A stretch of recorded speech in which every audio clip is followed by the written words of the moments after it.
But first on our programme, the remarkable story of a woman who decided to live in a derelict shed at the furthest point of Cornwall to escape from the housing crisis. Yeah, Catrina Davies decided she needed to break the cycle of sharing houses with strangers and struggling to pay the rent as well. So she took extreme measures, downsizing to a shack near Land's End. Now she's written a highly acclaimed book explaining why we all need to rethink our relationship with where we live. Sam Blackledge went to meet her. They say there's no place like home, but sometimes you just need to pack everything up and start again. So, welcome to my shed.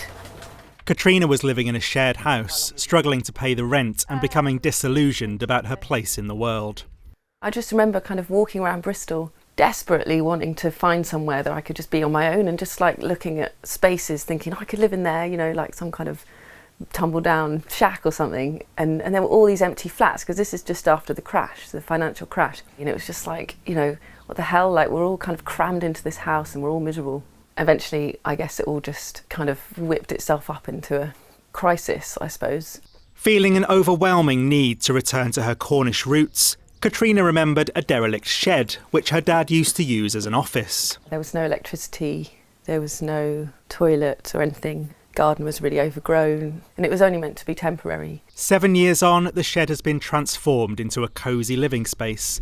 But this story, told in Catrina's powerful new book, is about so much more than just a building. When we talk about housing, we don't maybe think enough about the emotional side of it.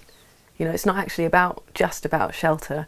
You know, it's not necessarily one box fits all. It's more about the kind of freedom that it offers and the security. There's lots of quite serious sort of inequality and greed, and you know, it's all to do with how we choose to live. You know, we're kind of all locking ourselves away in these plush little cages, and it's all a bit weird. The average house price in Cornwall is around £230,000, more than 12 times the average salary. Catrina believes her struggles with anxiety and depression were heightened by her housing worries. It's probably why there's so much of a mental health crisis, is because this stuff is fundamental. We need this kind of lifestyle, I think. We need to be growing things and going in the sea and walking and hanging out with trees. I think I'm mentally healthier, much healthier than I was. When I came here, I didn't know the names of birds and the names of plants, and I didn't know how to grow anything, and I've learned a lot. This is a kind of voluntary poverty and simplicity. Most people can't make this choice because of rent, because of housing. So I think it's really coercive, because you can't, you know, capitalism's fine. If you want to go off and make loads of money, fine. But if you don't, that should also be an option available. And it's not. And the reason it's not is because housing is so expensive for everybody. So could Catrina's tale of finding salvation in her unlikely new home spark a mini revolution in the way we look at housing? I hope it resonates, and I really wish everyone could have a shed. I do. Would you have a shed?